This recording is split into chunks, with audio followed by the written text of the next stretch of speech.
agar kami oleh hati bijaksana,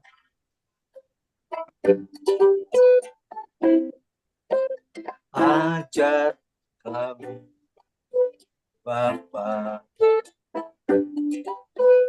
hidup dalam jalan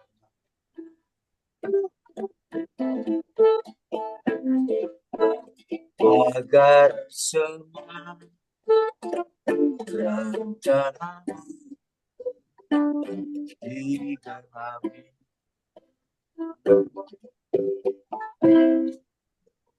Biarlah namamu Tuhan dan jajalanmu,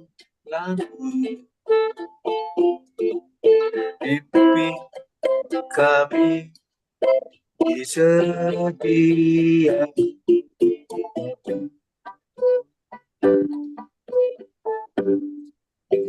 saat setiamu Tuhan, dan agungkan jamu di sini kami bersyukur.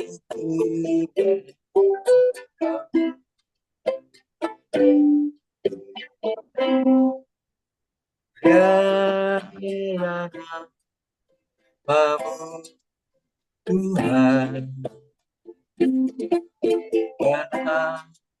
dan jajalanmu, pimpin kami di setiap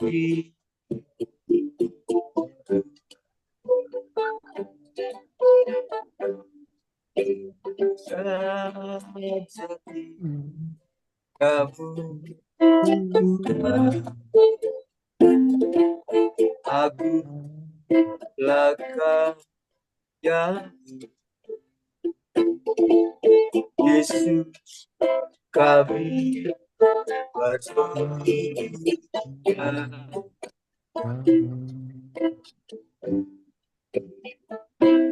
Kemudahan lebih dari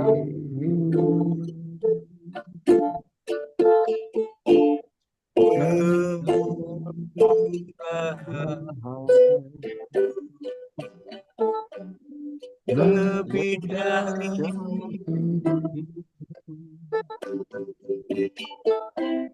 bawa bidang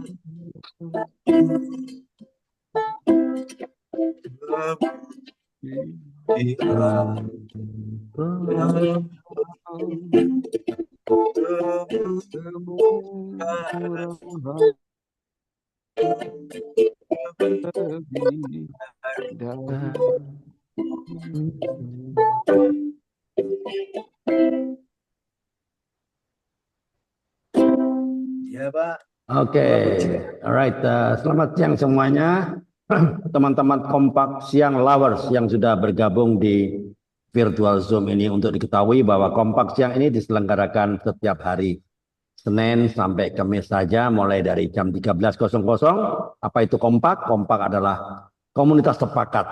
Ya, selalu saya ingatkan berulang-ulang setiap hari, nggak apa-apa. Sepakat terhadap apa? Sepakat terhadap firman Tuhan sebagai the highest authority, otoritas tertinggi, ya, karena Yohanes 1 ayat 1 mengatakan bahwa pada mulanya adalah firman, firman itu bersama-sama dengan Allah dan firman itu adalah Allah. Alright, oke. Luar biasa hari ini, jadi seluruhnya semua orang, gereja, pendeta, pastor harus tunduk pada firman Tuhan. Karena firman Tuhan adalah kebenaran. Alright, siang ini dengan narasumber dari Jember, ya, Jawa Timur, Ya, Mas Alfian ya, siapa dia? Dialah Mas Alfian sudah hadir ya di virtual Zoom kompak ini setelah mengalami pasti perjalanan panjang ya, yang pasti tidak enak lah. Mengikut Tuhan tuh nggak enak ya, toh. Ngomong kosong kalau mengikut Tuhan tuh selalu jalan tol, jalan enak terus, ngomong kosong, selalu ada proses ya, jalan yang berliku. Hidup nyaman bisa, bisa. Hidup tidak nyaman, oh, sangat bisa. Nah, gimana? Ya, setelah melalui perjalanan panjang dan berliku airnya, ya, Mas Alfian itu bisa on fire, bahkan mengadakan pengajaran-pengajaran, pemuritan-pemuritan ya, lewat komunitasnya. Oke, nah, inilah langsung saja kita sapa narasumber kita, Mas Alfian dari Jember. Alright, selamat siang, Mas Alfian. Oke, Selamat siang Pak Andre dan juga kawan-kawan kompak semuanya, oke. saudara-saudara kompak. Sebentar, sebentar. Oke, teman-teman kompak siang lawers, hari ini kita akan berbincang-bincang dengan kesaksian hidup ya dari Mas Alfian. Bagaimana dia tadinya ya Kristen biasa lah, tapi sekarang kenapa jadi luar biasa? Pasti ada sesuatu ya, ada sesuatu yang menggelitik sehingga dia tidak jadi Kristen yang biasa. Karena Kristen yang biasa akan suam-suam kuku. Kalau suam-suam kuku apa? Dimuntahkan. Nah, dia on fire loh. Ya selalu tergerak ya. Kalau ketemu orang baru tergerak. Saya mau cerita apa enaknya? Dia akan tergerak. Coba nanti kita kulik ya. Oke. Sebelumnya kita berdoa dulu. Oke, Bapak yang makasih, kami datang ke hadirat-Mu dengan penuh ucapan syukur atas kesempatan hari ini untuk kita bisa berbagi, belajar, dan berbincang-bincang bersama melalui dengan Mas Alfian melalui podcast ini. Kami menyerahkan seluruh rangkaian acara ini ke dalam tangan-Mu agar segala yang kami lakukan dapat membawa manfaat dan menjadi berkat bagi banyak orang.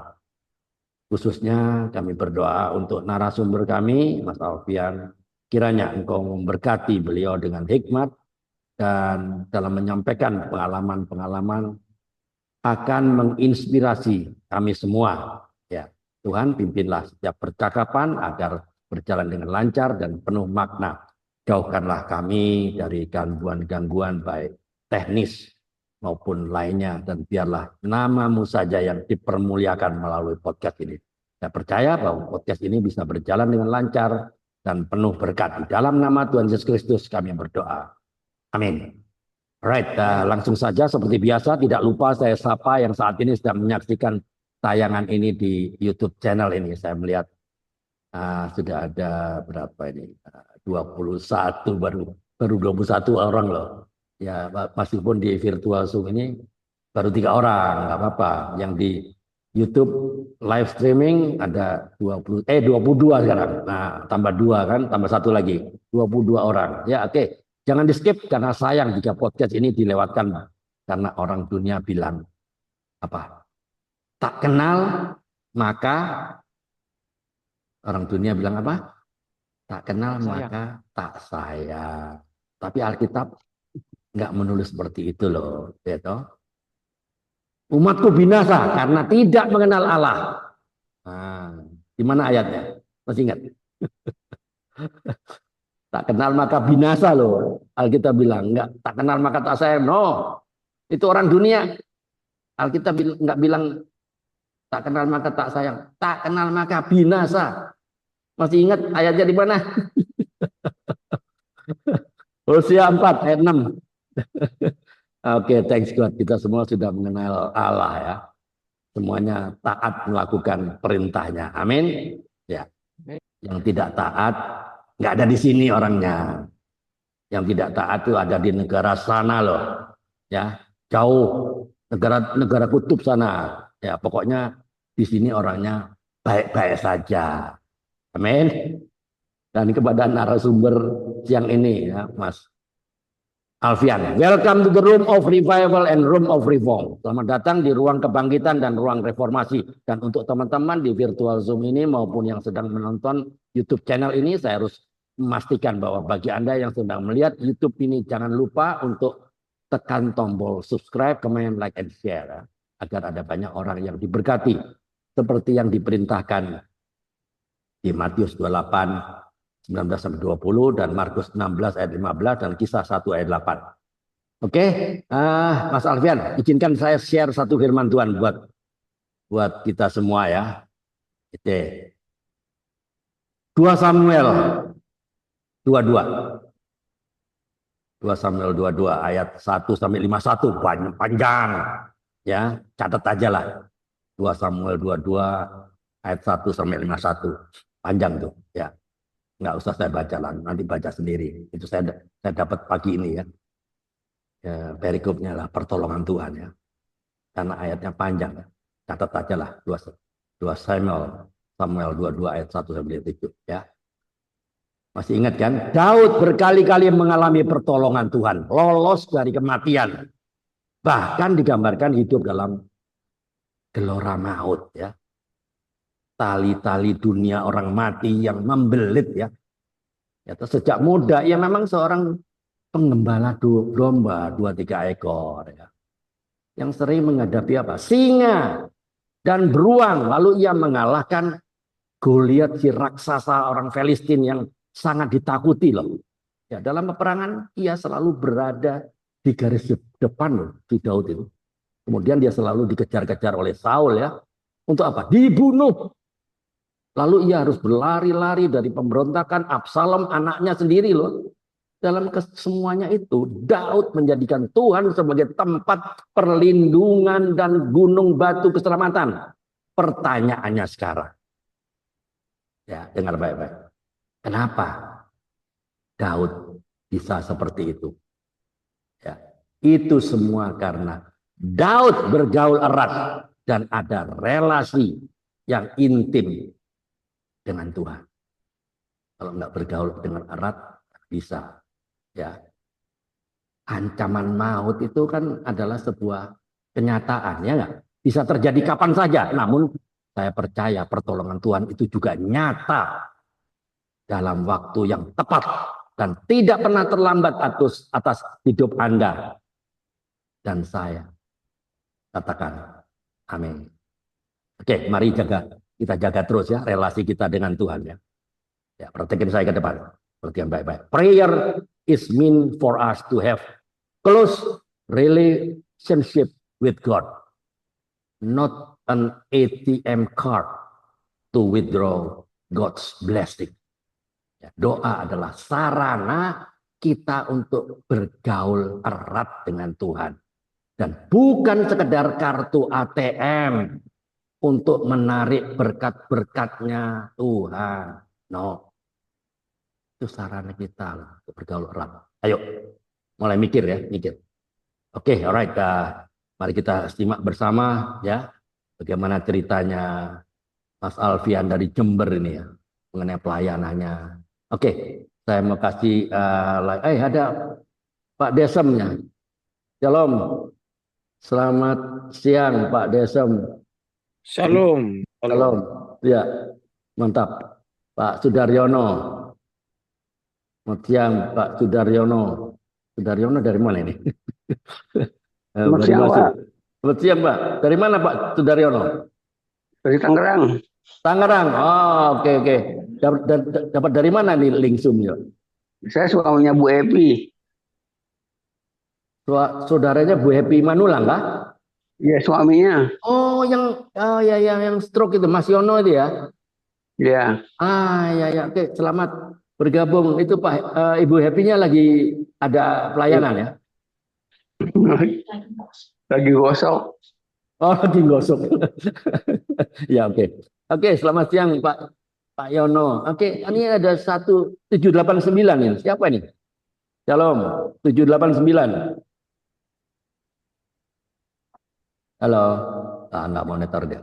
Oke, alright, Mas Alfian, saya berikan layar utama ya, untuk bisa everyone can see. Alright, Mas Alfian, silakan ceritakan secara singkat ya, keluarga, jadi bagaimana backgroundnya, asal dari mana, lalu pelayanannya sedikit. Oke, silakan, monggo. Halo, selamat siang semua. Apa suara saya jelas didengar nih, Bapak Ibu? Mantap. Oke. Bagus. Oke ya. Ya, kenalkan nama saya seperti yang tadi disebut Pak Andre, saya Alfian. Ini mungkin sudah kedua kali ya saya tampil di acara Kompak ini menjadi Ya, narasumber. Beberapa kali Pak Andre juga mengajak saya untuk ikut, tetapi mohon maaf karena memang kebetulan siang itu juga saya lebih sering ada di luar daripada di rumah, maka jarang-jarang saya bisa ikut. Tapi ya puji Tuhan, ini ada waktu libur, kemudian juga Pak Andre memberi saya waktu, maka kita ketemu dengan Bapak Ibu semuanya, gitu ya. Nah, saya tidak berani menatap kamera Bapak Ibu ya, karena saya tidak pakai kacamata, takut nanti pusing. Jadi saya agak-agak menunduk begini. Saya mohon ya, ya. dimaafkan kalau tidak bisa langsung center begitu ya ke Bapak Ibu. Nah, Oke. ini sekedar perkenalan dulu sebelum saya cerita lebih banyak. Nah, ini saya tinggalnya di Jember di Jawa Timur ya, Bapak Ibu. Untuk pelayanan saya di GKJW di Jember ya, Gereja Kristen Jawi Wetan di GKJW Jember. Saya kebetulan sebagai ketua KRW. KRW itu kayak lingkungan-lingkungan ya. Kebetulan gereja GKJW Jember ini jemaatnya sangat besar, mungkin sekitar 2000-an jemaatnya gitu ya. Jadi cukup menyita waktu juga kalau kita ikut terlibat di situ karena jumlah jemaatnya sangat banyak. Nah, kebetulan untuk tahun ini saya terpilih menjadi majelis, ya. Jadi di situ nanti saya juga bisa pelayanan lebih luas lagi. Dan ini saya cerita setback dulu ya, sebelum saya cerita mengenai pelayanan. Beberapa tahun yang lalu, kira-kira sekitar tahun 2008, itu saya ketika di Surabaya, Bapak Ibu, waktu itu pagi saya sedang membuat kopi gitu ya. Saya sedang membuat kopi. Saya itu kan dari keluarga PTP Bapak Ibu. Jadi bapak saya itu dulu karyawan PTP, mendiang bapak saya dulu pernah kerja di PTP. Dan setiap bulan kami dapat jatah itu kopi. Nah, saya paling suka minum kopi, memang hobi minum kopi, bahkan seperti minum air putih Bapak Ibu. Walaupun saya tidak merokok, tapi saya ngopi. Nah, saya ingat tahun 2008, bulannya saya lupa. Waktu itu saya di Surabaya, sama adik saya waktu itu. Saya bikin kopi, tapi kemudian saya hanya minum sedikit. Nah, malamnya ketika saya sedang nonton TV di kamar itu, tiba-tiba kok sepertinya jantung saya berhenti, Bapak Ibu. Seperti mau berhenti, saya sampai ketakutan. Saya kemudian pergi ke tempat adik saya, ke kamar adik saya bangunkan dia. Saya menjerit, saya minta tolong. Sepertinya saya seperti mau mati gitu. Nah, lantas saya dibawa ke klinik, kemudian saya diberi obat. Nah, saya masih waktu itu belum tahu saya ini sakit apa, gitu ya. Nah, kira-kira beberapa bulan kemudian itu terulang lagi. Bahkan saya sampai mengalami muntah darah, Bapak Ibu. Nah, baru setelah itu, saya ini kan termasuk orang yang takut ke dokter. Jadi saya tidak ke dokter sama sekali setelah ke klinik itu. Nah, tetapi kemudian setelah saya baca-baca, ternyata saya ini menderita MAH akut yang sering disebut dengan GERD itu. Jadi saya pernah selama 1 tahun itu mengalami muntah darah itu 3 kali, kemudian tahun berikutnya 2 kali. Bahkan saya pernah dipijat, kesalahannya di situ ya, sampai mungkin luka dalam. Saya BAB itu keluar darah. Nah, selama tahun-tahun yang begitu menyiksa, saya beberapa kali itu sulit tidur setiap malam. Jadi saya pakai ada sandal teklek begitu yang ada ringgik-ringgiknya. Saya pakai itu ya ketika saya jalan malam itu ya di depan halaman begitu. Itu saya selalu kayak gelegean bolak-balik. Apa sih bahasa aja Indonesia gelegean? Ya gelegean lah ya. Bersendawa. Bersendawa berkali-kali. Nah, sampai kemudian yang biasanya puncak-puncaknya itu sampai keluar kayak cairan putih dari ini ulu hati itu. Ketika melewati gigi saya itu ngilunya minta ampun gigi saya. Mungkin karena tingkat keasamannya sangat tinggi. Nah, saya pada saat itu sudah putus asa karena kalau tidur malam kadang-kadang seperti mau mati. Saya bahkan pernah terbangun malam hari itu badan gemeter semua. Apalagi kemudian di tahun-tahun itu saya mendengar berita itu kan rame yang penyanyi siapa itu tak gendong kemana-mana Mbah Surip apa siapa itu kan meninggal karena GERD. Kemudian artis Didi Petet kalau tidak salah juga meninggal karena GERD. Nah itu membuat saya semakin ketakutan Bapak Ibu. Nah kemudian di tengah ketakutan itu, kira-kira sekitar tahun 2014, itu saya setiap kali mengalami itu malam saya pergi ke halaman belakang, kemudian saya berdoa minta sama Tuhan supaya sembuhkan. Dengan satu nazar, kalau Tuhan sembuhkan saya mau terjun ke pelayanan. Gitu ya, saya mau terjun ke pelayanan, Tuhan mau pakai saya dengan cara apapun, sesuai dengan talenta saya siap. Saya gitu kan. Nah, puji Tuhan Bapak Ibu, yang sebelumnya itu saya kan ini, jangankan makan yang berlemak atau kemudian yang bersantan, yang pedas ya, itu pasti sudah saya akan mungkin mati. Apalagi minum kopi. Makan tempe aja saya tidak kuat. Jadi kena raginya itu lambung saya tidak kuat. Jadi sangat lemah. Saya sampai badan saya kurus sampai habis. Gitu ya. Tapi karena setiap malam itu saya berdoa sama Tuhan, minta supaya Tuhan sembuhkan, Tuhan sembuhkan. Itu saya berdoa dengan penuh keyakinan sampai mencurahkan air mata, sampai lelah, sampai dini hari bahkan. Itu berangsur-angsur saya mengalami kesembuhan walaupun tidak serta-merta ya. Saya tetap juga menggunakan apa namanya usaha-usaha tapi tidak kedukun. Saya hanya sekedar bikin air putih gitu ya, kemudian air hangat diminum gitu kan, sering minum air hangat. Kemudian juga jalan tidak pakai apa alas kaki gitu ya, pakai sandal teklek yang beringgi-ringgi itu, dan akhirnya saya merasa yakin bahwa saya sudah sembuh itu ketika saya bertamu di rumah teman. Kebetulan dia seorang praktisi budaya Jawa itu ya, dan dia juga seorang kejawen. Saya sering diskusi sama dia. Ketika saya bertamu, kemudian istrinya tuh nyuguhi saya itu kopi, ya. Terus sama teman saya ini, saya manggilnya Pak Budi. Loh, Bu, Mas Alfian kan nggak bisa minum kopi, kok disuguhi kopi katanya. Terus saya bilang tidak apa-apa Pak, biar wis kan. Saya pikir, wah sudah lama tidak minum kopi, masa sih sekali ini aja minum kopi, masa saya akan mengalami muntah darah lagi? Pikir saya begitu. Akhirnya kemudian saya minum, sudah terlanjur disuguhi soalnya.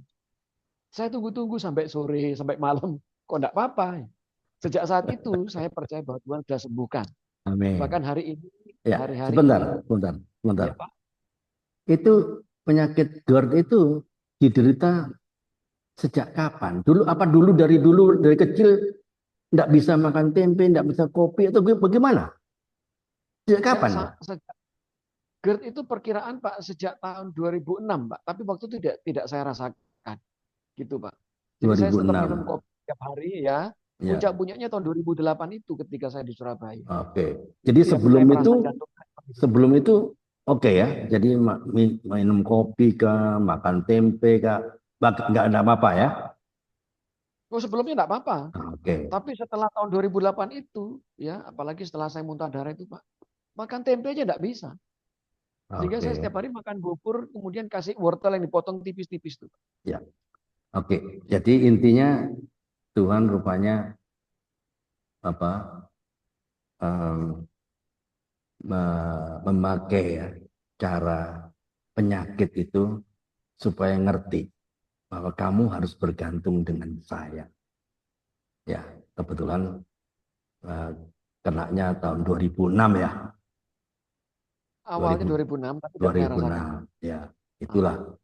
puncaknya 2006. Tuhan ingin berperkara, ya kan? Nah, sebelumnya teman-teman kepingin tanya, kepingin tahu nih.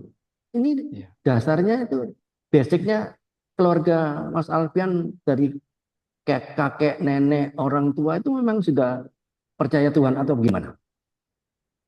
Kalau orang tua saya itu Pak gaduh-gaduh ya. Oke. Ibu saya Ambon, apa namanya? Oh, Kristen ya. Nah, kemudian kalau bapak saya itu Islam tapi Kristen gitu. Dalam arti maksudnya gimana? dua, Islam tapi Kristen? 2 tahun sebelum beliau meninggal, kalau Oh, KTP-nya kan Islam. Sehari-hari dia itu practically itu ya Islam ya. Tetapi kemudian eh, 2 tahun sebelum beliau meninggal, itu kan saya juga setiap kali kan juga sering bersaksi. Kan. Jadi oke. 2 tahun sebelum beliau meninggal, itu setiap malam itu baca Alkitab, kemudian berdoa. dengan ibu saya. Siapa yang mendorong Bapak baca Alkitab? Kan dia tidak punya basic Kristen. Siapa yang mendorong? Apa ibu atau Ya, bagaimana? saya sendiri, Pak. Saya Oh, sebagai anaknya saya merasa terbeban untuk oke. karena saya, bapak saya kan sudah sepuh waktu itu ya, sudah mulai sakit-sakitan. Saya tidak ingin beliau ini mengalami keterpisahan dari Tuhan Nah, selama-lamanya di ini dia. maka saya wartakan Kristus, gitu Oke. kan. Jadi Jadi kata ya, kuncinya adalah Mas Alfian sebagai anak ingin bapaknya juga menerima keselamatan. Karena iya, keselamatan itu anugerah. iya. Jadi mulai Walaupun baca surat cintanya Tuhan. Begitu kan? Oke. betul, Pak. Bagaimana Setiap malam dengan, aja belum tentu tidak setiap malam baca Alkitab. ya nggak setiap malam lah, karena Baca. baru pertama kan. Iya, Nah, setiap malam, Pak. apakah Walaupun ada penolakan dari Bapak waktu itu? Waktu Mas Alfian? enggak ada, Nggak ada ya? karena cara yang smooth ya, Tuhan kasih saya hikmat gitu kan. Heeh. Dan saya juga ini saya tidak juga meminta dia untuk ganti KTP atau apa enggak. Bahkan ketika beliau meninggal, dikubur pun juga pakai cara mereka. Tetapi kalau saya pakai Jawa, Pak ya, itu sembah rogonya mereka, tetapi sembah rosonya, bahkan sembah ciptonya itu kita. Gitu. Nah, Tuhan kan datang tidak bawa agama. Karena saya juga ini bukan pembenar, tapi saya paling tidak punya ayat di dalam ketika Tuhan Yesus di menjelang ajal itu kan di kayu salib, Pak. Ada seorang penjahat itu kan yang mengatakan, wahai Kristus, ingatlah akan aku ketika engkau datang sebagai raja. Ya. Ya kan? Kemudian Tuhan Yesus ngomong apa? Pada hari ini juga engkau dan aku bersama-sama di dalam Firdaus. Ya. Itu ngomong gitu perlu diselamatkan, apalagi Bapak saya. Ya. Walaupun istilahnya toh KTP juga tidak masuk surga kan. Cara-cara seperti apapun juga artinya Tuhan tidak bawa agama. Jadi yang penting itu hati. Nah, Tuhan melihat hati. Soal kemudian ada pro kontra, ya kan kok enggak kemudian dianu. Yaitu saya yakin ya, ada satu ayat juga mengatakan bahwa Tuhan itu ingin supaya semua orang diselamatkan. Kalau yang seperti itu aja, hanya ngomong begitu aja diselamatkan, apalagi yang seperti Bapak saya setiap malam baca Alkitab kemudian dia berdoa. Saya yakin itu lebih daripada penjahat yang digantung di sebelah Tuhan Yesus itu. Gitu, Pak. Ya. Oke.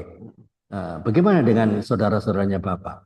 Kan keluarga dari pihak Bapak banyak kan Muslim kan? Bagaimana dengan om-om atau bagaimana?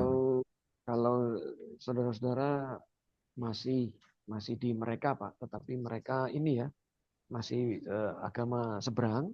Oke. Tapi mereka sangat-sangat ini welcome gitu ya. Bahkan saya lebih akrab dengan keluarga dari pihak bapak saya dibanding dari pihak keluarga ibu, karena memang jauh dari keluarga ibu.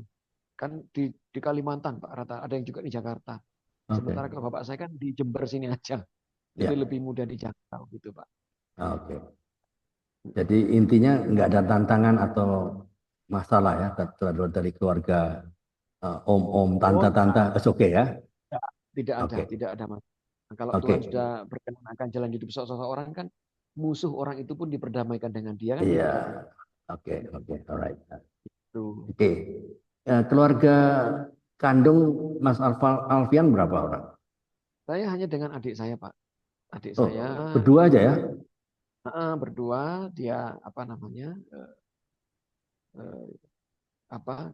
sama percaya kepada Kristus juga gitu ya. Percaya kepada Yesus. Nah, sementara kalau istri saya kan orang Batak. Jadi orang Batak. Keluarga pendeta sih, artinya walaupun orang tuanya bukan pendeta, tetapi mendiang kakaknya itu pendeta, kemudian kakak iparnya juga pendeta. Jadi kalau dari pihak istri ya, Pak ya. Gitu. Oke. Alright, berarti ya jadi penginjilan pertama bapaknya lah ya. Oke. Waktu Mas Alfian disembuhkan oleh mujizat Tuhan ya, penyakit asam lambung ya, GERD itu ya. Iya. Ini kan Tuhan bekerja ya, Tuhan turut bekerja. Pastinya dong, wow, mujizat terjadi kepada saya. Ya pastinya roh Mas Alfian on fire dong. Semangat loh. Wah, Tuhan bekerja loh. Saya mengalami Tuhan secara pribadi.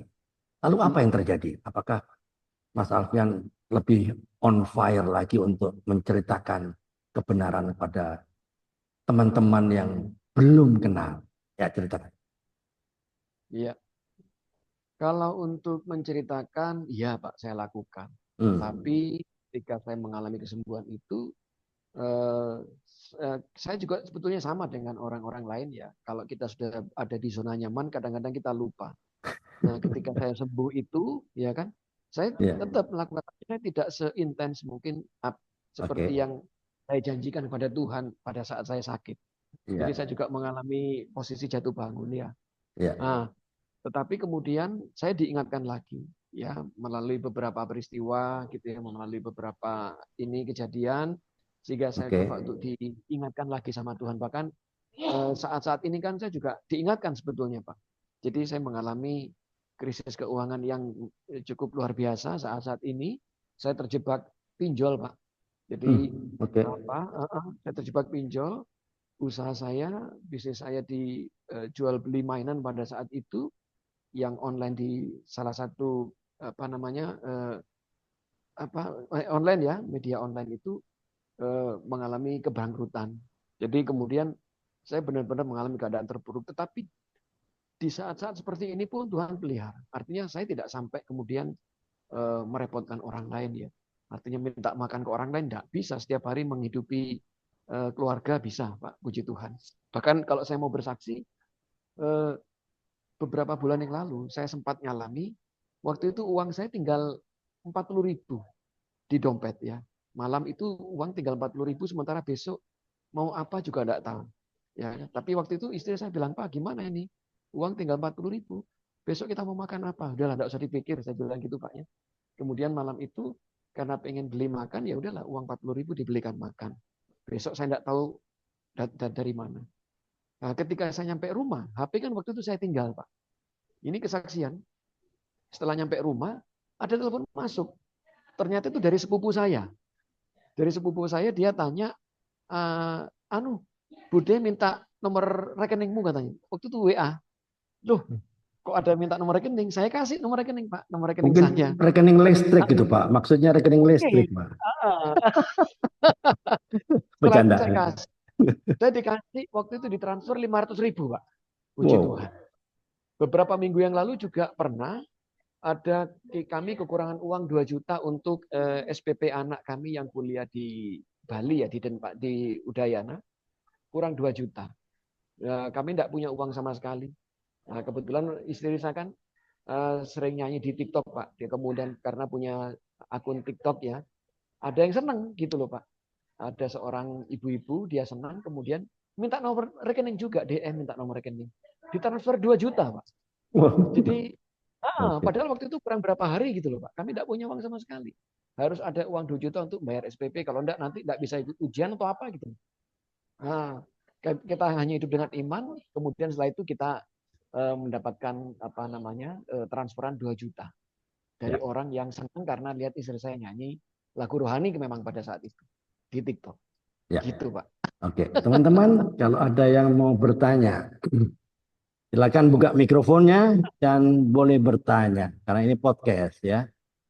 Jangan cuma hanya pendengar, semua boleh bertanya, interaktif ya. Kalau ada yang bertanya, Mama Ita mau bertanya ya? Ya, boleh buka mikrofonnya. Saya baru masuk Pak Andre, jadi baru sepintas lalu sepintas, gitu ya. okay. Tapi kagum juga sih. Ya lanjutin mungkin nanti kalau udah itu baru saya tanya lagi. Oh iya, oke. Iya. Ada lagi teman-teman yang mau bertanya. Siapa nih 789 ini siapa nih? Halo, selamat siang 789. Saya Pak. Oh Pak Bambang, oke, monggo Pak. Ya. Buka kameranya. Ya. Kameranya buka. Maaf, saya pakai ini bukan nyanyi Mas Alvan ya. bukan nyanyi. Memang saya termotivasi. Wah, kalau keren. sekali ini Mas Al, keren gitu. Keren. Iya, karena saya ambil ini. Halo Mas Alfian. Baik, Baik, Pak. Ya, kita ketemu lagi, Mas. Wah, luar biasa. Iya, Sudah lama ini. iya Ya, Pak yang Bambang. perlu, yang perlu saya tanyakan ini, ya memang luar biasa ya. Mujizat Allah, kasih Allah itu turun atas kita yang selalu berharap pada Tuhan. Cuma yang perlu saya tanyakan ini, waktu Bapak sudah meninggal, toh? Oh iya, Bapak saya meninggal 2013, Pak. Tanggal Oh iya, tanggal. 20 bulan Mei tanggal 4 Oh, 2013. Hari Sabtu Mei. waktu saya. Kalau istri saya yang pertama itu meninggal 2013 tapi bulan Agustus, Pak ya. Tanggal 13 juga. Oh iya, berdekatan sih waktu selisih bulan aja Pak Iya. Bambang. Oke, 4 Tapi bulanan. saya mau tahu, tadi kan Bapak dari apa namanya? Islam ya. Kristen Islam Iya, gitu ya. Krislam. iya Pak. Iya. Terus gimana itu pada Islam sama dengan bapak saya itu memang zaman dulu ini orang-orang tua dulu tuh mengikut kejawen Islam abangan itu ya begitu Islam itu tapi ya begitulah. Tapi yang perlu saya tanyakan pada waktu meninggal itu gimana ya? Apa apa namanya di apa dirawat menurut Kristen atau Islam? Secara Islam, Pak. Secara Islam dimakamkan Oh, secara cara Islam. Islam. Tetapi imannya sudah Kristen. Ya kok itu Mas Alfian yakin kalau Bapak masuk surga? Saya punya setidaknya harus yakin karena ada beberapa ayat, ada ayat-ayatnya yang ini menyatakan bahwa Yesus datang itu kan tidak bawa agama, jadi dia membawa diri, barang siapa percaya selamat gitu. Jadi tidak harus kemudian dia ini Pak, karena kalau mau dibilang bergereja dalam arti setiap malam itu baca Alkitab dan berdoa dengan ibu saya, itu kan sudah 2 orang itu kan sudah bergereja Pak, gitu. Seperti tidak ada yang bimbing Pak ya? Pak Alfian tidak membimbing bagaimana untuk doa? Enggak, ibu saya yang itu Pak kalau soal bimbingan. Tetapi kalau untuk soal pengajaran saya, untuk soal pengajaran saya gitu loh Pak Bambang. Iya. Karena loh kalau kita melihat di dalam apa namanya bukan teman sih, pembeli buku saya di Malaysia, orang Malaysia ya. Jadi orang Malaysia kalau dia orang Melayu itu tidak boleh pindah agama, harus tetap Islam. Jadi walaupun nanti mereka mati, mereka harus dengan cara Islam. Dan sampai dia ngomong sama saya begini, saya itu Islam by culture, tetapi Christian by faith, gitu. Jadi dia ibadah, tetapi culture-nya Islam karena ada undang-undangnya kata dia, orang Melayu di Malaysia tidak boleh pindah agama. Ya. Kalau dia kena hukuman. Gitu. Iya. Di Pakistan, Afghanistan juga begitu, tidak bisa. Gitu Pak. Jadi kita melihat dari contoh-contoh seperti itu, ya kan, bergereja kan tidak harus kita terdaftar di gedung di apa enggak. Yang penting ada tempat persekutuan di mana orang bisa mengenal Tuhan, berbakti kepada Tuhan. Sudah. Seperti itu. Ya kan?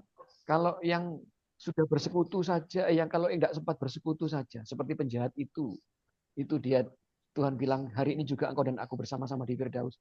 Apalagi yang bersekutu, kan gitu. Iya, betul Pak. Gitu, Pak Bambang. Iya, betul Pak Alfian. Ini persis seperti bapak saya itu. Bapak saya itu waktu mau meninggal, sebelum meninggal, bukan mau. Sebelum meninggal dia bilang begini, saya nanti kalau mati, meninggal, pakai ijaz. Saya enggak mau dibungkus itu dengan tikar atau pocong begitu, enggak mau. Betul Pak. Aku mau masuk di peti katanya. Peti, enggak mau di keranjang apa itu yang seperti keranda, orang Islam. Keranda. Ya keranda. Ya keranda kan kalau di daerah itu kan cukup dibungkus dengan itu Pak. Apa kloso istilahnya ya. Tikar itu. Iya. Dia enggak mau deh Pak. Jadi sudah pesen. Betul juga kita lakukan meskipun ya itu meskipun dia sebenarnya sudah percaya Kristus, tapi masih dia itu tadi ikut Kristen sehingga dia pada waktu meninggal separuh adat untuk ini pakaiannya minta seperti orang Kristen, jadi pakai jas Pak, pakai jas terus kita pakai peti masukkan hanya upacaranya pakai itu. Ya bersyukur kalau ya saya ya terus berdoa pada Tuhan agar supaya orang tua saya juga diampuni masuk di Kalau surga. iya, Iya. kalau ini gitu Pak Ya, Bambang, artinya yang penting dia sudah bersentuhan dengan Tuhan Yesus, percaya kepada dia. Soal agama mau diganti itu enggak pengaruh, Pak. Itu diganti apa enggak pengaruh. Karena apalagi KTP kita kan enggak masuk surga, Pak. Yang masuk surga kan orangnya. Iya, kan? iya, iya. Jadi kalau secara pribadi saya Tuhan datang enggak bawa agama gitu. Dan kita juga diminta untuk cerdik seperti ular, tulus seperti merpati. Banyak penginjil-penginjil itu yang artinya KTP-nya masih Islam. Ini saya ngomong aja enggak apa-apa terus terang, tapi saya enggak sebut nama kan. Jadi KTP-nya masih Islam. Tetapi dia bisa menginjil kemana-mana. Karena apa? Kalau diganti KTP-nya jadi Kristen, dia tidak bisa masuk. Ya, jadi masalah ya. Masalah. Iya. Justru karena dia istrinya masih berjilbab, dia sendiri kemana-mana masih pakai baju koko, orang bisa terima dia di mana-mana gitu loh. Apalagi di daerah-daerah yang seperti di Aceh, di Padang dan sebagainya gitu. Jadi apa namanya? Yang penting hatinya dia sudah mau bersekutu, dia bergereja. Ya, walaupun istilahnya namanya gereja bawah tanah lah ya. Nah, seperti itu, enggak harus ke gedung gereja. Kalau misalkan sampai ke gedung gereja, apalagi dia seorang tokoh agama, gerejanya bisa dibakar. Dan ini malah kontraproduktif kan gitu ya. Kan kita tahu ini hal sensitif seperti itu, Pak. Gitu. Nyawa taruhannya soal. Itu, Pak. Oke. Ya, terima kasih, Pak. Tuhan memberkati.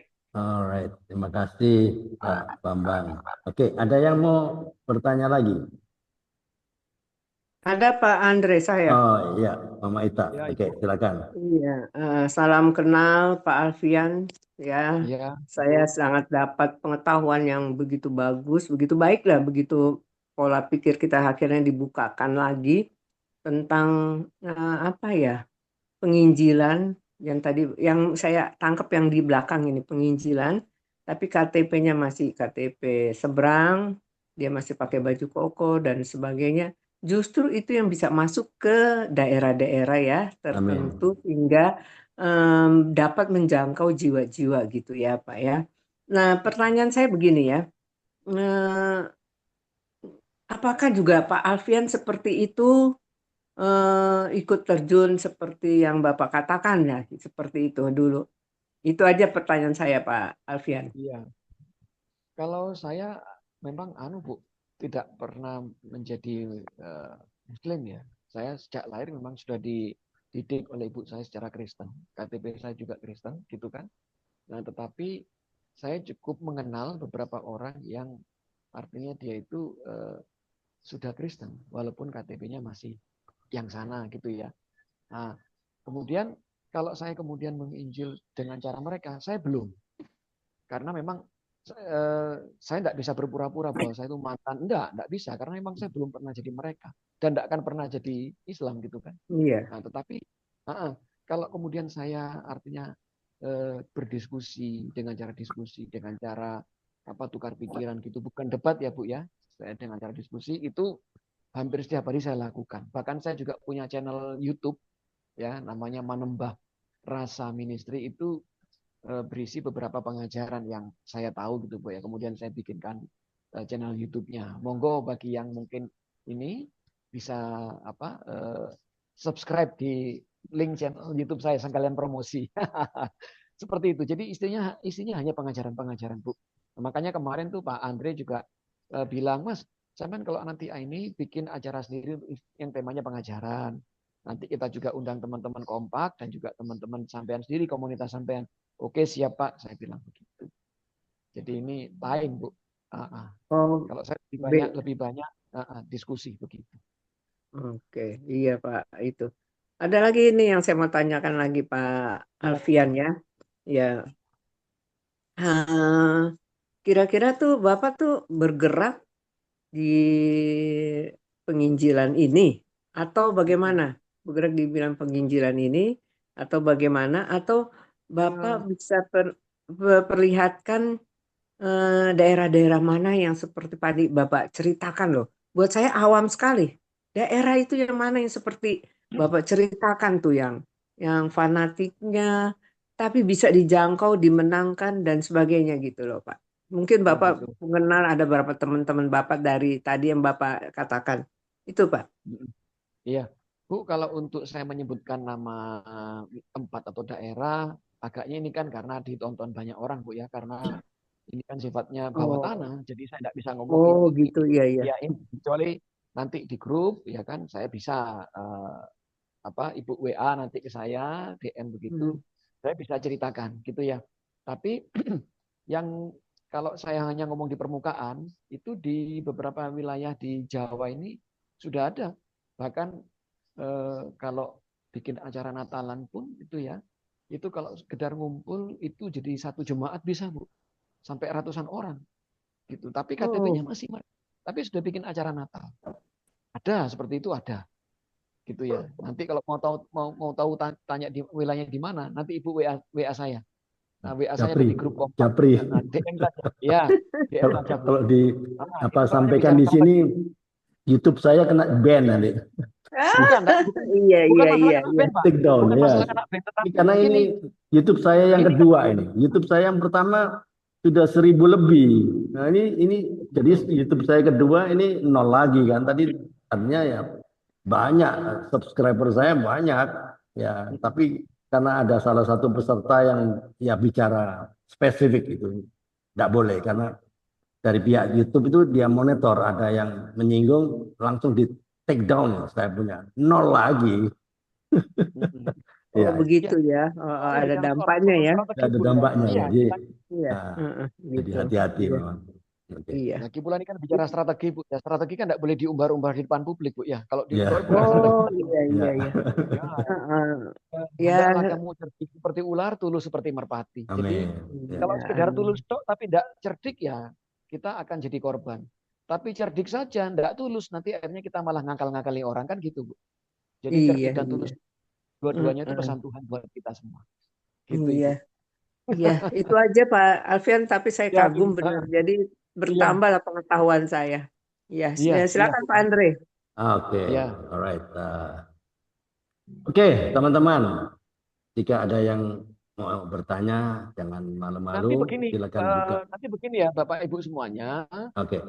Kalau memang nanti ini saya sebetulnya bisa aja ngajak teman saya itu, salah satu teman saya untuk kesaksian, tapi mungkin tidak ditampilkan di YouTube, cukup di link Zoom saja karena ini kan agak sensitif.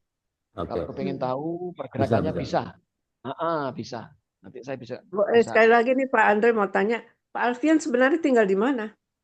Jember itu ada, kan ada di flyernya. Oh, di Jember. Di flyernya ada di flyer. Iya. Tempatnya orang-orang Madura Bu ya. Jadi Jember tuh daerah Madura ya. Iyalah. Banyak. Bu kalau mau bicara bahasa Madura dengan saya hari ini juga bisa. Aduh, saya mau menjadi penikmatnya aja Pak. Gimana Bapak bergerak lah gitu. Ya. Silakan Pak Andre. Oke, alright. Oke, teman-teman siapkan pertanyaan ya. Kalau ada yang mau bertanya. Oke, sementara ini saya bertanya. Oke, Mas Alfian. Apa yang paling sulit? Pernah nggak mengalami masalah waktu memberitakan Injil ya? Memberitakan siapa Yesus kepada orang atau sekelompok orang sehingga ada tantangan, ada masalah. Pernah nggak mengalami itu? Silakan. Dulu saya anggap kesulitan, Pak. Ya, dulu saya anggap kesulitan, tapi setelah waktu berjalan, saya evaluasi ternyata itu bukan kesulitan, tetapi pikiran saya sendiri. Jadi ada beberapa orang itu yang nampaknya sepertinya welcome gitu ya. Maksudnya kita ngomong gitu ya aja gitu, Pak. Ya, tidak ada reaksi, tidak ada pertanyaan, tidak ada perlawanan lah ya. Tetapi ternyata mereka juga biasa-biasa aja, itu tidak ada ini, tidak kemudian menerima, tidak. Nah, sementara ada juga teman yang dia antusias. Nah, dia sudah mulai meninggalkan agama lamanya, walaupun dia juga masih belum percaya kepada Kristus. Kalau agamanya sudah ditinggal, dia menyebut dirinya seorang yang free thinker istilahnya, seorang pemikir bebas, itu Pak. Ada yang seperti itu. Ada yang sudah mulai condong-condong ke ateis juga ada teman. Ya sudah, namanya orang kalau misalkan kita beritakan dia tidak percaya, bagi kita ya sudah, itu yang penting saya sudah memberitakan. Oh, Gitu. Pernah nggak mendapatkan masalah? Oh, nggak usah cerita itulah. Saya kan punya lakum dinukum waliyadin, ya. Agamamu, agamaku. Pernah nggak mengalami? Kalau yang seperti itu datang dari sesama orang Kristen. Saya pernah share sama dia mengenai pemikiran-pemikiran saya. Kemudian dia ngomong begini, janganlah kamu nggak usah ngurus-ngurus agama orang lain. Untuk apa? Yang penting kamu fokus kepada imanmu, kamu fokus kepada Tuhan, kamu setiap hari memuji menyembah Tuhan, jalankan perintah Tuhan, firman Tuhan, ya sudah, selesai. Nggak usah kamu ngurus urus agama lain. Oh, justru dari kelompok gereja ya? Ya, sesama. Tapi Pak Alfian nggak bisa bicara loh, karena itu amanat agung, Matius 28, 19-20, ya. Perintah. Iya, tapi tetap Pak, saya sudah jelaskan. Setelah itu saya WA dia, saya telepon dia, nggak diangkat. Oke. Ada teman sendiri. Dulu satu gereja, tapi sekarang dia pindah ke kota lain, pindah gereja lain, tapi tetap sering berhubungan. Tapi belakangan saya mungkin dianggap ekstrim atau apa, padahal saya tidak ekstrim, saya tidak pernah ngajak orang tuh tengkar debat masalah agama, tidak pernah. Bahkan di grup-grup umum pun saya juga tidak pernah ngomong-ngomong soal agama, tidak pernah. Gitu. Hanya saja dia mungkin sensitif. Nah, kalau saya secara pribadi, itu betul Pak Andre bilang, kita tuh tidak pernah ngurusi agama orang lain ya. Tapi ketika orang lain mengurusi agama kita, ya kita punya kewajiban untuk membela. Nah, iya itu. Kita harus mempertahankan iman kita. Itulah namanya apologet kan. Apologet. Itulah gunanya apologet itu. Kita harus mempertahankan iman kita dan mempertanggungjawabkan. Jangan diam. Betul. Jangan diam. Nah, saya tuh gini Pak, kalau saya mungkin cenderung lebih aman ya, karena target sementara pelayanan apologetika saya itu, saya tidak mengajak orang lain masuk Kristen. Ya, dari pihak agama lain saya tidak pernah ngajak masuk Kristen. Yang saya lakukan adalah mencegah orang Kristen akan jangan sampai pindah agama lain. Itu yang saya lakukan selama ini. Karena ternyata di dalam gereja sendiri pun masih banyak yang harus diinjili. Gitu. Betul. Itu setuju saya. Pernah kemarin itu saya dengar bahkan di gereja sendiri anak-anak muda itu ya ditanya, apakah kamu yakin bahwa Yesus sudah menyelamatkan kamu? Katakan dari 100 anak, Pak, 80% mengatakan tidak yakin. Betul. Kan itu yang terjadi. Sebuah PR yang sangat berat, Pak. Itu. Makanya akhirnya pelayanan saya sementara ini memang ke dalam dulu. Walaupun saya juga sering diskusi dengan orang-orang dari luar, tapi bukan dalam rangka untuk ngajak mereka. Itu hanya sekedar meluruskan kesalahpahaman mereka. Kira-kira gitu. Oke, Mas Alfian, dari saya ya terakhir ya. Sebelum teman-teman siapkan pertanyaan ya, waktunya berjalan terus. Oke, pernah nggak waktu mengikut Yesus, Mas Alfian merasakan, saya dengar karena pinjol mengalami keadaan terpuruk sampai 40.000 duit itu, padahal hari masih panjang, nggak tahu apa yang terjadi kan, hari masih panjang ya toh, padahal harus memberi makan ya anak orang lagi, anak orang dan diberi makan. Nah, pernah nggak berpikir begini, nah saya anak Tuhan, kenapa Tuhan izinkan ini terjadi? Kenapa? Pernah nggak berpikir seperti itu? Why me? Pernah berpikir? Pernah. Pasti ya, pernah kan? Pasti. Nggak ada orang sakti Pak Andri. Nggak ada yang sakti. Waktu berpikir begitu, kenapa Tuhan selalu biarkan anak-anaknya begitu? Orang yang nggak kenal Tuhan di luar sana, yang nggak kenal Tuhan dan bahkan menolak Tuhan, hidupnya fine-fine aja. Makin lama makin kaya. Dia lebih sehat dari saya. Saya sakit GERD lah, asam lambung, nggak bisa makan tempe lah. macam-macam, ada aja. Ya nggak? Ikut Tuhan ada aja. Orang yang nggak kenal Tuhan kok sepertinya dalam tanda kutip kok kelihatannya fine makin lama makin sugih. Saya tinggal 40.000 loh di dompet nih. Itu terus bagaimana? Pernah nggak berpikir seperti itu? Kenapa? Why me? Saya pernah, tapi kebetulan saya juga tahu sebabnya gitu, Pak. Oke. Jadi begini, kalau kita terjun di pelayanan penginjilan ya, Bapak Ibu, itu iblis itu pasti tidak senang karena apa? Dia wilayah kekuasaannya kita serang gitu kan. Nah, ketika dia tidak senang, otomatis dia berusaha supaya kita tidak memberitakan Injil. Salah satunya, kalau dia tidak bisa menggoyahkan kita dengan ajaran, ya kan, maka dia menggoyahkan kita dari sisi yang lain. Ekonomi. Misalkan kesehatan diserang, dalam hal ini kalau ekonomi diserang, gitu kan. Nah, tetapi ini sekalian sharing juga, saya punya keyakinan ya, kalau kita sungguh-sungguh beriman pada Tuhan, itu mestinya Tuhan itu akan pelihara. Karena apa? Jangan takut. Pesannya kan begitu. Janganlah hendaknya kamu khawatir tentang apapun juga, tetapi nyatakanlah kepada Allah segala hal keinginanmu ya, lewat doa, ya kan. Maka damai sejahtera Allah yang melampaui segala akal akan memelihara hati dan pikiranmu di dalam Kristus Yesus. Kan begitu kata Filipi. Ya kan? Nah, itu saya yakin ya, kalau kita ini sungguh-sungguh berserah diri sama Tuhan, mungkin memang kadang-kadang ada kekhawatiran. Tetapi salah satu hal yang harus kita ingat, jangan kita khawatir karena apa? Khawatir itu setidaknya dosa. Kita harus punya keyakinan, kita harus punya pendapat ya bahwa kekhawatiran itu dosa. Kenapa kekhawatiran dosa? Karena kalau kita khawatir itu berarti kita melanggar dua perintah Tuhan. Pertama, kita tidak percaya bahwa Tuhan ada. Yang kedua, kita tidak percaya bahwa Tuhan sanggup. Jadi makanya setiap kali saya khawatir, itu saya mengatakan kepada diri kamu dosa. Dan itulah senjata kenapa saya bisa bertahan hidup sampai sekarang. Jadi ketika muncul rasa khawatir, saya selalu merasa berdosa. Gitu. Gitu ya. Jadi ketika saya itu kekhawatiran saya hilangkan, selalu ada jawaban. Saya berkali-kali malam ini tidak punya uang, ternyata besok ada uang tuh berkali-kali. Bahkan saya pernah dulu nggak punya uang, saya jalan waktu masih di Surabaya. Saya jalan gitu ya. Kemudian di jalan itu saya nemu ada STNK jatuh, Pak. Saya lihat kok alamatnya di perumahan dekat ITS sana. Saya antar STNK-nya. Begitu saya mau pulang, saya dipanggil sama yang punya. Dikasih amplop. Itu sering tuh saya dapat dengan cara seperti itu. Kemarin seperti itu, lebih besar lagi bahkan.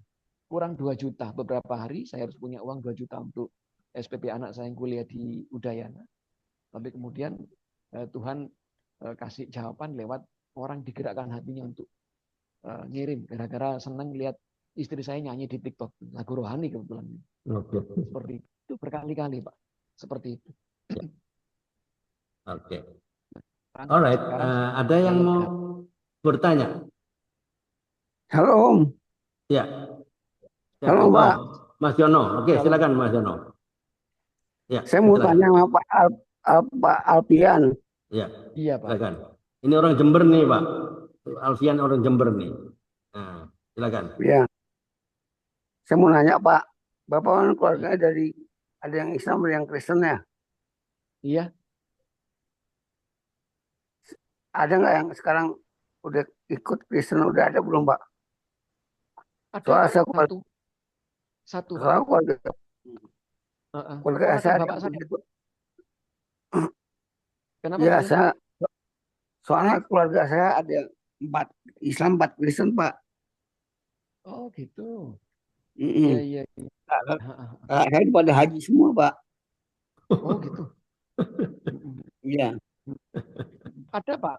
Ada Pak. Saya ada keponakan bapak saya itu dia 5 bulan sebelum meninggal dia percaya Yesus.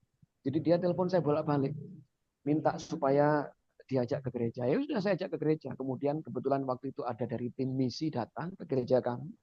Kemudian saya pertemukan dengan ketuanya, diberitakan Injil, ditanya mau percaya Yesus sebagai Tuhan Juru Selamat, mau katanya. Udah ditumpang tangan, dia ngikuti doanya. Setelah itu 5 bulan kemudian dia meninggal. Tapi kan kita sudah percaya ya, kalau memang Tuhan itu berkehendak, maka tidak ada yang bisa menghalangi. Kan gitu Pak Jono, gitu kan? Ya. Gimana caranya Pak? Gini Pak, ada dua setidaknya.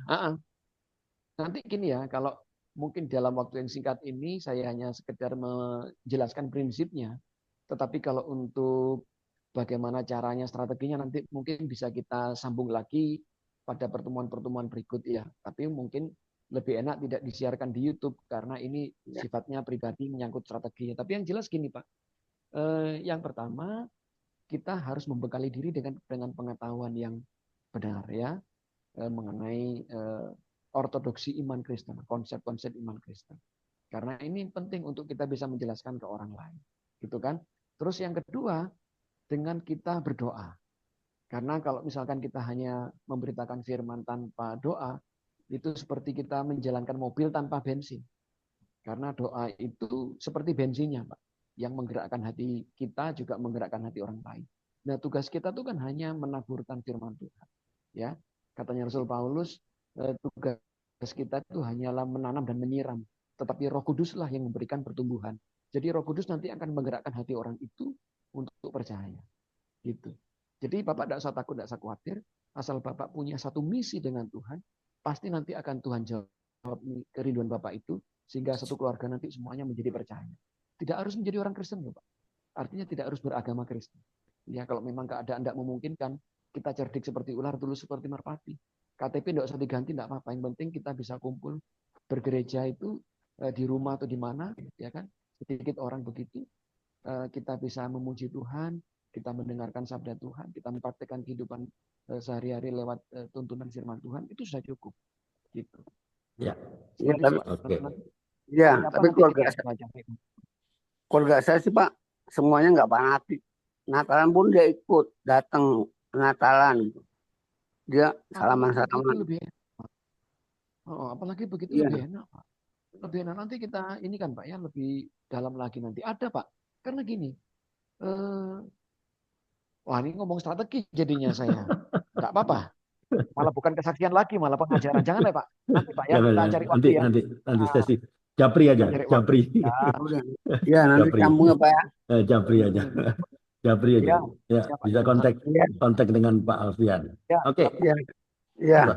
Oke. Saya kasih satu terima kasih Pak. Ya, saya kasih. Pak Desem ada yang mau ditanyakan? Pak Desem. Salam Pak Desem. Terima kasih, Salam. Aku ngikutin aja, Bapak. Lagi di luar kan? Oh, tidak. Oke. Nggak ada yang mau ditanyakan? Nah, aku ngikutin aja. Oke. Alright. Oke, saya kira saya harus akhiri karena waktunya nggak banyak ya. Nanti kalau perlu, kalau belum selesai, ya kita kasih sesi kedua untuk Mas Alfian kan. Ya. Poinnya yang saya dapat kesaksian dari testimoni dari Mas Alfian hari ini apa? Saya perhatikan ya, sampai uangnya 40.000, tapi dia tetap nggak bergeming loh, nggak patah hati loh, ya. Sampai harus 2 juta disediakan, anaknya mau SPP harus ikut ya, tapi dia nggak bergeming. Ini saya perhatikan ini. Saya ambil, kalau saya boleh ambil closing statement-nya dari kesaksian dari Mas Alfian. Ketekunan dan konsistensi. Ya, ketekunan dan konsistensi. Ya. Sering kita merasa sudah melakukan hal-hal yang baik. Ya enggak? Dan hal-hal yang hebat. Tapi pertanyaannya sering kita tanya pada diri sendiri. Kenapa hasilnya enggak maksimal? Ya enggak? Ya, karena ternyata jawabannya karena kita kadang-kadang tidak konsisten.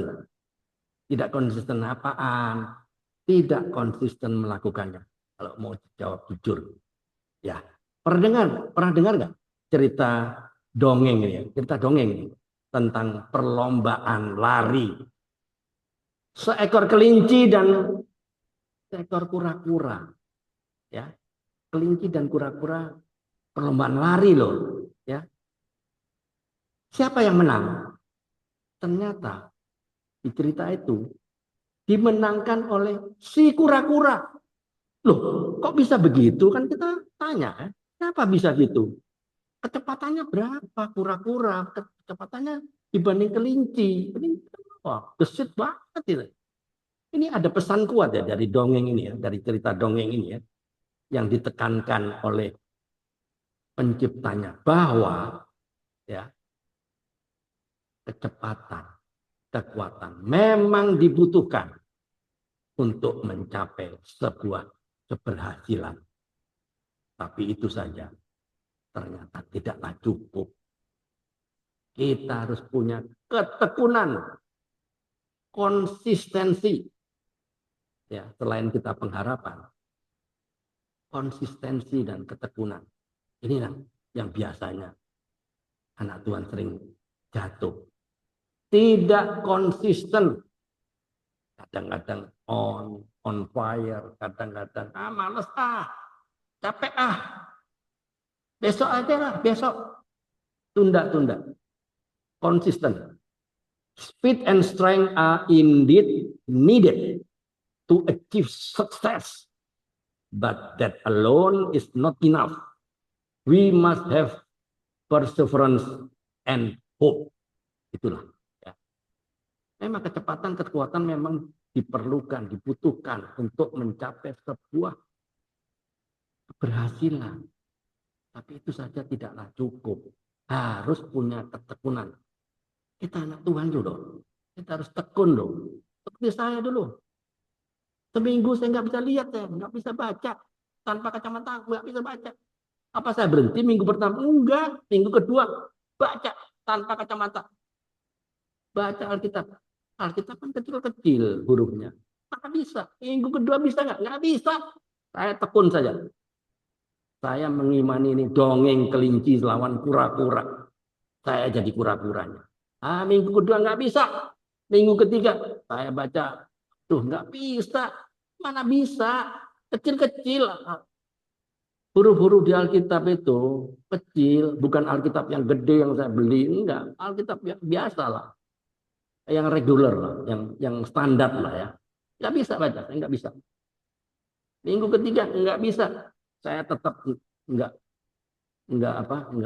putus asa. Saya baca terus. Walaupun saya nggak kelihatan huruf. Semuanya berkumpul. Tapi terus minggu keempat mulai terjadi. Mulai itu huruf itu muncul pelan-pelan dia sepertinya dia mau masuk di dalam mata saya huruf itu. Akhirnya sampai sekarang saya tanpa kacamata. Umur 72 nggak ada kacamata. Dulu baca WA di HP nggak bisa. Harus pakai kacamata. Harus. Sekarang nggak ada kacamata. Kacamata saya masih ada 4 tuh. Kacamata baca maksudnya ya. Saya nggak ada minus nggak ada. Saya kan plus saja yang saya nggak bisa baca. Ya orang bilang ya, orang dunia bilang sudah tua nggak bisa. Tapi ternyata saya lawan itu dengan ketekunan. Dan saya percaya, saya kan baca surat cintanya Tuhan. Kenapa harus nggak bisa? Saya mau baca surat cintanya Tuhan. Karena saya harus sampaikan di kompak siang ke teman-teman. Masa saya nggak bisa? Nggak bisa. Emang nggak bisa. Tapi saya bertekun terus. Tabrak terus ke tembok itu. Tembok itu saya tabrak terus.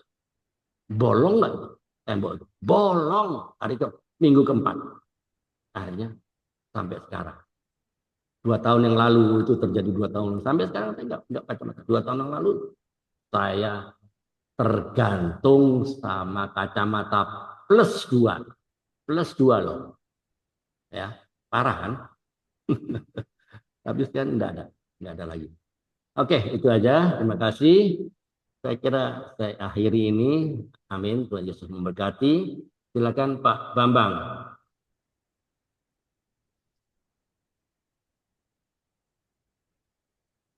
Tes, Pak Bambang. Ya, mana dia? Halo. Semoga cepat sembuh ya Pak. Ya, terima kasih Bu. Ya. Boleh ya Pak? Tuhan. Tuhan. Kalian kan izin ke Pak. Pak Oh Andre, iya, saya baik. sekalian mau izin. Oh iya, iya, silakan. Kebetulan juga masih ada acara yang lain ini, Pak. Oh iya, nggak apa-apa, nggak apa-apa. Ya, Ya. oke, Ya. teman-teman semuanya, Tuhan berkati. Ya, Thank you, selamat thank you, siang. thank you. Oke. Ya, Ya, selamat Pak. siang, Pak Alfian. Siang, Terima Pak. kasih. Ya, siang, Pak. Ya. Sama-sama, Bapak. Ya. Ya. Baik, Pak. Kita lanjut, Pak ya. Ya.